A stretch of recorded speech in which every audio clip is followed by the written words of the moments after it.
নমস্কার বন্ধুরা, আমি চিকিৎসক ডক্টর মনোজিৎ মণ্ডল। আজকে আমরা যে টপিকটা নিয়ে আলোচনা করব সেটা হলো বেবি ওয়াকার। অনেকেই আছেন বাড়ির গার্জিয়ানরা বাচ্চাদেরকে বেবি ওয়াকার কিনে দেন, আর তারা যেটা ভাবেন যে বেবি ওয়াকার দিলে বাচ্চারা খুব তাড়াতাড়ি হাঁটতে চলতে শিখবে। তো আমরা আজকে এই টপিকটা নিয়েই আলোচনা করতে এলাম যে এই বেবি ওয়াকার আসলে কতটা সেফ। তাহলে প্রথমেই আমরা যেটা আলোচনা করব যে গার্জিয়ান বা বাড়িতে মা বাবা যারা আছেন তারা এই বেবি ওয়াকার সম্বন্ধে আসলে ভাবছেনটা কি। তারা যেটা ভাবছেন মূলত তিনটে পয়েন্ট তারা ভাবছেন। কি ভাবছেন? এক নম্বর হলো যে এই বেবি ওয়াকারে যদি বাচ্চাকে রাখা যায় তাহলে বাচ্চা খুব দ্রুত হাঁটতে চলতে শিখবে। দু নম্বর তারা যেটা ভাবছেন যে বেবি ওয়াকারে বাচ্চা খুব আনন্দে থাকবে এবং এদিক ওদিক চলাফেরা করতে পারবে। আর তিন নম্বর যেটা ভাবছেন যে এটা খুবই সেফ এবং বাচ্চাকে সুপারভিশনের দরকার নেই। অর্থাৎ বাড়িতে বাচ্চা যখন বেবি ওয়াকারে ঘুরছে তখন আপনাদের সুপারভিশন বা আপনারা যেরকম করে বাচ্চাটাকে পর্যবেক্ষণ করছিলেন সেটা করার দরকার নেই। তো মূলত এই তিনটে পয়েন্টই বাড়ির লোকজন তারা কিন্তু ভাবেন এবং বাচ্চাকে তারা বেবি ওয়াকারটা কিনে দেন। এখন আমরা মূলত এই তিনটে পয়েন্ট নিয়েই আজকে আলোচনা করতে এসেছি। তাহলে প্রথম পয়েন্ট বাড়ির যারা গার্জিয়ান বা বাড়িতে বাবা মারা ভাবছিলেন যে তাড়াতাড়ি বাচ্চা আমার হাঁটা চলা শিখবে। এখন আপনাদেরকে জানিয়ে রাখি যে 6 মাসের পর দেখবেন বাচ্চা যখন বসতে শিখে গেছে তখন দেখবেন বাচ্চাকে বসিয়ে দিলেই সে এদিক ওদিক চলে যাওয়ার চেষ্টা করছে, কারণ সে সব কিছু এক্সপ্লোর করার চেষ্টা করছে। সে ওখানে আর না থেকে এদিক ওদিক চলে যাওয়ার চেষ্টা করছে। যখন 10 মাসের কাছাকাছি হয় তখন দেখবেন বাচ্চাকে আপনারা যদি ভালো করে ধরেন তাহলে বাচ্চা কিন্তু ধরে দাঁড়াতে পারবে, অর্থাৎ বাচ্চা দাঁড়িয়ে পড়বে, কিন্তু আপনাদের সাপোর্টটা দরকার হবে। আর দেখবেন 1 বছরের কাছাকাছি 12 মাস যখন হবে বাচ্চা তখন দেখবেন বাচ্চা নিজে থেকেই কিন্তু দাঁড়িয়ে পড়তে পারবে এবং তারপর বাচ্চা আস্তে আস্তে করে চলা শুরু করবে। তো মূলত এই 6 মাস থেকে 15 মাসের মধ্যেই দেখবেন সাধারণত এই বেবি ওয়াকারগুলো বাচ্চাদেরকে দেওয়া হয় এবং তারা ভাবেন যে তাড়াতাড়ি হাঁটা চলা শিখবে। এখন একটা বাচ্চা যখন বসে আছে তারপর থেকে সে যখন উঠছে তাহলে প্রথমেই যেটা তাকে একটা ইচ্ছে যে এই যে ওঠার যে একটা শক্তি সেটা একটা দরকার। 2 নম্বর যেটা লাগবে, বাচ্চা যখন বসেছিল পাটা ভাঁজ করেছিল সেটাকে সোজা করে তাকে উঠতে হবে এবং তারপর এই সারা শরীরের যে ভর সেটাকে কিন্তু ব্যালেন্স করতে হবে। তাহলে এই সারা শরীরের যতটা তার ওজন, কারো ক্ষেত্রে দেখা গেলো 7 কেজি ওজন, কারো ক্ষেত্রে 6 কেজি ওজন, এই পুরো ওজনটা কিন্তু ধরে রাখতে হবে, ব্যালেন্স করতে হবে ওই পা দুটোর উপরে। তাহলে এই সম্পূর্ণ পদ্ধতিটা যদি না করা যায় তাহলে কিন্তু বাচ্চার যে ডেভেলপমেন্ট সেটা কিন্তু ঠিকঠাক করে হবে না। এখন আপনারা ওয়াকারের কথাই ভাবুন। আপনারা ওয়াকারে গিয়ে বাচ্চাটাকে বসিয়ে দিলেন বা যেই দাঁড় করিয়ে দিলেন তখন কি হচ্ছে, এই যে বাচ্চা নিজে থেকে যে ওঠার যে চেষ্টা করছিল, বাচ্চা ভাঁজ করা পাটা সোজা করছিল, সেইগুলো কিন্তু হচ্ছে না। অর্থাৎ বাচ্চাকে যদি যখন আপনি এমনি বিছানার মধ্যে রাখবেন বা বাইরে রাখবেন তখন দেখবেন বাচ্চা বারবার করে ওঠার চেষ্টা করছে, হয়তো একবারে হলো না, দুবারে হলো না, 10 বার, 15 বার, 20 বার, এই যে বাচ্চা চেষ্টা করছে এই চেষ্টাটা কিন্তু সম্পূর্ণ চলে যাচ্ছে তার। সে কিন্তু আর চেষ্টা করতে হচ্ছে না, তাকে ওখানটাতে রেখে দেওয়া হচ্ছে। কাজেই নর্মাল যে ডেভেলপমেন্ট সেটা অ্যাকচুয়ালি হচ্ছে না। ওয়াকারে দিলে সেই ডেভেলপমেন্টটা উল্টে আরও ডিলে হয়ে যাচ্ছে। মানে ধরুন যে কোনো বাচ্চা 12 মাসে হয়তো বা 1 বছরে সে হয়তো নিজে থেকেই দাঁড়াতো, সেখানে দেখা গেল ওয়াকারে দিয়ে সে দাঁড়াচ্ছে 13 মাসে। মানে তার ক্ষেত্রে উল্টে আরও যেটা কিনা বাবা মারা ভাবছিলেন যে তাড়াতাড়ি বাচ্চা হাঁটা চলা শিখবে, সেটা না করে উল্টে আরও ডিলে হয়ে গেল, দেরি হয়ে গেল। তো এটাই কিন্তু ওয়াকারে হয়। 2 নম্বর যেটা আমরা বলবো, বাচ্চা অ্যাবনর্মালভাবে দাঁড়ানো শিখতে পারে। আপনারা যদি একটু খেয়াল করে দেখেন যে নর্মালি মানুষ যখন বাচ্চারা দাঁড়ায় তখন একবারে সোজাসুজি হয়ে যখন দাঁড়াতে শেখে একবারে সোজাসুজি থাকে, কিন্তু ওয়াকারে দিলে কি হবে দেখবেন একদিকে হেলে যাচ্ছে বাচ্চা, সামনের দিকে হেলে গেল, সাইডে হেলে গেল, পেছনের দিকে হেলে গেল, অথচ সে পড়ছে না। তো এইরকম অ্যাবনর্মালভাবে সে দাঁড়াচ্ছে এবং অনেক সময় দেখা যায় যে পায়ের উপরে, ওই টোয়ের উপরে তারা কিন্তু পায়ের যে ফিঙ্গার সেগুলোর উপরে ভর করে বাচ্চা যাচ্ছে, সেক্ষেত্রে কিন্তু একটা মাত্রাতিরিক্ত বা অ্যাবনর্মাল একটা কিন্তু প্রেশার পড়ছে বিভিন্ন পায়ের উপরে, জয়েন্টের উপরে, এবং অ্যাবনর্মাল মাসেলও ডেভেলপ করছে, মানে মাসেলের যে নর্মাল ডেভেলপমেন্ট সেটাও কিন্তু হচ্ছে না। তাই চারদিক থেকে বিচার বিবেচনা করলে যে ডেভেলপমেন্টের কথা যেটা মা বাবা ভাবছিলেন বা গার্জিয়ানরা ভাবছিলেন, সেটা অ্যাকচুয়ালি কিন্তু হলো না। তারা ভাবছিলেন যে তাড়াতাড়ি হাঁটা চলা শিখবে, সঠিকভাবে হাঁটা চলা শিখবে, সেটা উল্টে হলো না।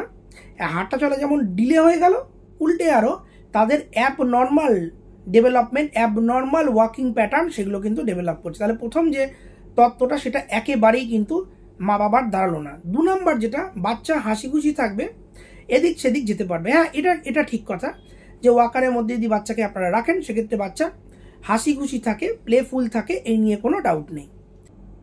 এবার সব থেকে গুরুত্বপূর্ণ পয়েন্টে আমরা আসি, সেটা হচ্ছে বাচ্চা আদৌ কি ওয়াকারে সুরক্ষিত থাকছে। এই পয়েন্টটা কিন্তু সব থেকে বেশি গুরুত্বপূর্ণ।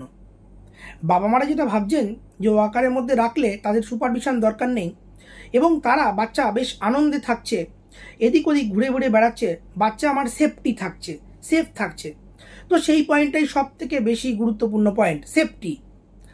স্টাডি যেটা বলছে যে বাচ্চা ওয়াকারে কিন্তু সেফ থাকছে না। আমরা যেটা আপনাদেরকে বলবো, স্টাডি করে যেটা পাওয়া গেছে সেটা দেখা গেছে যে কয়েক লক্ষ বাচ্চা তারা কিন্তু ইমার্জেন্সি ডিপার্টমেন্টে অর্থাৎ হসপিটালে তারা ভিজিট করেছে শুধুমাত্র ট্রমা নিয়ে, ইনজুরি নিয়ে, মানে বিভিন্ন রকমের সমস্যা, ধাক্কা খেয়েছে এই জাতীয় নিয়ে।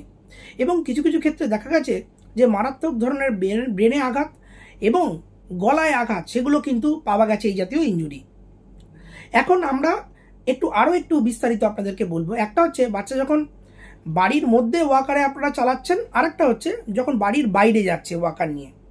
তাহলে প্রথমে আমরা বলি যে বাড়ির ভেতরে যখন বাচ্চাকে আপনারা ওয়াকারের মধ্যে রাখছেন, ধরুন বাচ্চা একবারে গ্রাউন্ড ফ্লোরে আছে, তখন যেটা হতে পারে আপনি হয়তো পাশে দাঁড়িয়েই আছেন, বাচ্চা ওয়াকারে দ্রুত গিয়ে হঠাৎ করে দেয়ালে ধাক্কা খেলো বা দরজার মধ্যে ধাক্কা খেলো, অথবা দেখা গেল যে সামনে সিঁড়ি ছিল সেই সিঁড়ি দিয়ে পড়ে গেল। তো এগুলো কিন্তু হতেই পারে। এবার দেখা গেল বাচ্চা মানে দোতলায় রয়েছে, সেখান থেকে আবারও সেই হঠাৎ করে এগিয়ে গিয়ে বাচ্চা কিন্তু সিঁড়ি দিয়ে পড়ে যেতে পারে, যে কোনো জায়গায় ধাক্কা খেতে পারে। এখন আপনারা শুনলে অবাক হবেন যে এক একটা ওয়াকার 1 সেকেন্ডে প্রায় 3 ফুট হঠাৎ করে এগিয়ে যেতে পারে।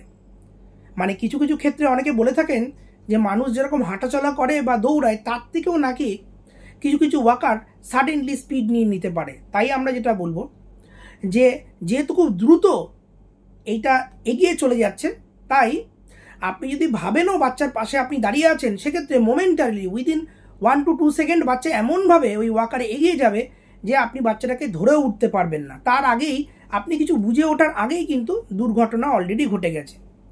তাহলে একটা তো আমরা বললাম বিভিন্ন জায়গায় ধাক্কা খেচ্ছে, পড়ে যাচ্ছে।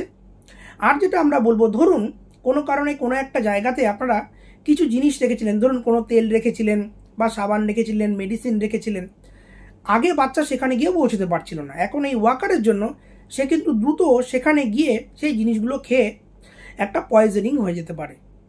আরও একটা যেটা আমরা বলবো, ধরুন কোনো যেখানে কিনা চাদর দেওয়া আছে, চাদরের উপরে মানে ধরুন চেয়ার টেবিল যেখানে চাদর পাতা আছে এবং সেখানে খাবার দাবার আছে, বা কোনো লিকুইড রয়েছে, মানে ধরুন গরম করার কোনো জিনিসপত্র রয়েছে, এবার বাচ্চা ওয়াকারে যেতে যেতে ওখানটাতে টান দিল বা ধরে রইল, তাহলে কিন্তু সেই মারাত্মক ধরনের দুর্ঘটনা ঘটে যাবে। ওই গরম জিনিস বা যদি ওই চেয়ার টেবিলের উপরে কোনো শার্প জিনিসও থাকে, ছুরিও থাকে, সেটা কিন্তু সরাসরি বাচ্চার গায়ের মধ্যে, মাথার মধ্যে এসে পড়বে। কাজেই সেফটি এদিক থেকে কিন্তু একেবারেই কম বলা যেতে পারে এই ওয়াকারে। 2 নম্বর হচ্ছে বাড়ির বাইরে যদি আপনারা ওয়াকারে নিয়ে যান, সেক্ষেত্রে রাস্তার মধ্যে আপনারা হয়তো ভাবলেন বাচ্চাকে আপনারা সাইডে রয়েছেন, কিন্তু যেহেতু আমরা বললাম যে সাডেনলি মানে 1 সেকেন্ডে প্রায় 3 ফুট চলে যেতে পারে, সেক্ষেত্রে যে কোনো কিছুতেই অবজেক্ট, সাইকেল, রিক্সা, যে কোনো কিছুতে সাডেনলি ধাক্কা খেয়ে যেতে পারে বাচ্চা। 2 নম্বর যদি সামনে কোনো পুকুর থাকে বা পুলের পাশ দিয়ে আপনারা যান, সেক্ষেত্রে কিন্তু হঠাৎ করে জলের মধ্যে বাচ্চা পড়ে যেতে পারে, মানে আপনি হয়তো ভাবার আগেই বাচ্চা জলে পড়ে গেল। তো সেজন্য এই সমস্ত কিছু বিচার বিবেচনা তারা কিন্তু করেছেন স্টাডিতে, এবং তারা বলছেন যে সেফটি যেটা মেন ফিচার হওয়া উচিত ছিল সেটা কিন্তু ওয়াকারে একেবারেই নেই। আরও যে কয়েকটা পয়েন্ট আমরা আপনাদেরকে বলবো, যে এই যে ওয়াকারে তাহলে আমরা কি কি বললাম প্রথম থেকে একবার একটু সামারাইজ করি। একটা হচ্ছে বাবা মারা ভাবছিলেন যে তাড়াতাড়ি ডেভেলপমেন্ট হবে বাচ্চার, তাড়াতাড়ি হাঁটতে চল শিখবে, সেটা কিন্তু একেবারেই হলো না। 2 নম্বর হচ্ছে বাচ্চা একটু হ্যাপি থাকবে, হ্যাঁ বাচ্চা একটু হ্যাপি থাকতে পারে, খেলতে পারে। 3 নম্বর যেটা সেফটি, যেটা কিন্তু সব থেকে গুরুত্বপূর্ণ পয়েন্ট ছিল, সেই সেফটিটাতেই কিন্তু টোটালি ফেলিওর হয়ে গেল এই ওয়াকার। কাজেই আমরাও আপনাদেরকে যেটা পরামর্শ দেব যে ওয়াকারে কিন্তু বাচ্চাকে আপনারা রাখবেন না, সেটা সুপারভাইজড হোক আনসুপারভাইজড হোক, মানে কোনো মতেই আপনি যদি ভেবে থাকেন যে বাচ্চাকে আপনি নিয়ে বাচ্চাকে আছেন তাতে তো কোনো অসুবিধা নেই, না সেরকম একেবারেই নয়। কারণ বাচ্চা যখন ওই ওয়াকারের মধ্যে থাকছে তখন এত দ্রুত এগিয়ে যাচ্ছে যে কোনো কিছু আপনি ভেবে ওঠার আগেই দুর্ঘটনাটা কিন্তু বাচ্চাদের সঙ্গে ঘটে যাচ্ছে। তার সঙ্গে আমরা বললাম যে ট্রমা, অনেক ক্ষেত্রে দেখা যাচ্ছে যে হেড ট্রমা হচ্ছে, নেক ট্রমা হচ্ছে, বাচ্চার কোনো কোনো জায়গায় গিয়ে আঘাত খাচ্ছে। নেক্সট যেটা আমরা বললাম যে কোনো কারণে দেখা গেল জল রয়েছে আশেপাশে, পুকুর রয়েছে সেখানে গিয়ে পড়ে গেল, পুল রয়েছে সেখানে গিয়ে পড়ে গেল, কোনো কিছুর সঙ্গে বাইরে আউটসাইডে ধাক্কা খেয়ে গেল। বাড়িতে বিভিন্ন জায়গায় বড় মানুষেরা বিভিন্ন ওষুধ রেখে থাকেন, বিভিন্ন কেমিক্যাল রেখে থাকেন, সেগুলো বাচ্চা সেখানে গিয়ে খেয়ে নিল। আর যেটা আমরা বললাম যে কোনো কারণে যদি চাদর, কোনো একটা জায়গায় দেখা গেল চেয়ার বা টেবিলে চাদর দেওয়া আছে সেটা টান দিল বাচ্চা, সেক্ষেত্রে কোনো শার্প অবজেক্ট বা কোনো হট ওয়াটার যদি কোনো একটা জায়গায় থাকে, গরম কিছু থাকে, সেটা কিন্তু বাচ্চার গায়ের মধ্যে এসে পড়তে পারে। তো এই সব দিক থেকে বিচার বিবেচনা করলে একটা জিনিস পরিষ্কার হয়ে যায় যে ওয়াকার বাচ্চাদেরকে এই যে 6 মাস থেকে 15 মাস যে বয়সটা ছিল সেখানে আপনারা কিন্তু ওয়াকার একেবারেই ব্যবহার করবেন না, এটা আমাদের পরামর্শ থাকবে। এবং ইন্টারন্যাশনাল স্তরে যারা এই চাইল্ড সেফটি এবং চাইল্ড নিয়ে যারা সংগঠন, ইনক্লুডিং আমেরিকাতেও সংগঠন, তারা কিন্তু পরিষ্কার বলেছে যে বাচ্চাদের ক্ষেত্রে এই জাতীয় জিনিস বন্ধ হয়ে যাক। ইনফ্যাক্ট কয়েকটা কান্ট্রিতে কিন্তু এই তার উপরে ব্যান ডাকা হয়েছে এবং ব্যান আছেও।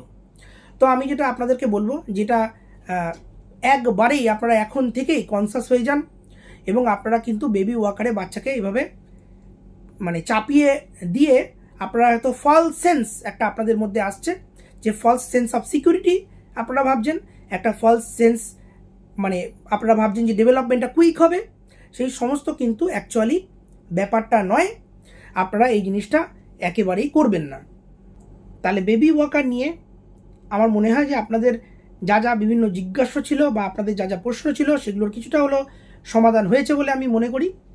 তো আপনাদের যদি কোনো প্রশ্ন থাকে তাহলে অবশ্যই আমাদেরকে সেটা কমেন্ট সেকশানে জানান, আমরা অবশ্যই আপনাদের প্রশ্নের উত্তর দেওয়ার চেষ্টা করব। আজকের জন্য নমস্কার, ধন্যবাদ।